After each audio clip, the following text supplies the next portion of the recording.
The day is over. The world outside grows quiet. But inside your head, things get louder. Nightfall seems to be the cue for your mind to start racing, replaying conversations, worrying about the future, and dissecting every little mistake. It feels like an attack, and you're left wondering why your brain won't just let you sleep. What if I told you that what we call overthinking isn't really about thinking at all? It's not a logical process of problem solving, it's emotional processing. These repeating thoughts are actually unfinished emotional loops, spinning in your mind because they haven't been properly dealt with during the day. So why does this happen almost exclusively at night? During the day, we are constantly bombarded with distractions. Work, social media, conversations, errands, all these things keep our minds occupied, focused on the external world. But when night comes, the external noise fades away. The distractions disappear. Suddenly, your brain has nothing to do but turn inward, and all those suppressed thoughts and feelings come rushing to the surface. There's a biological reason for this too. If you've had a stressful day, your cortisol levels, the stress hormone, might still be high even when you're physically tired. Your body is ready for rest, but your mind is still in a state of high alert.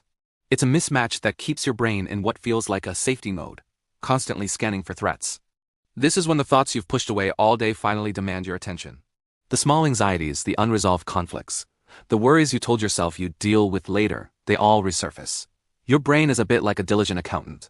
It doesn't like open loops or unresolved accounts. It will replay these scenarios over and over, demanding closure that you simply can't provide when you're exhausted. At its core, your brain is trying to protect you. In the quiet darkness of the night, we can feel more vulnerable. So the brain's ancient threat detection system kicks in.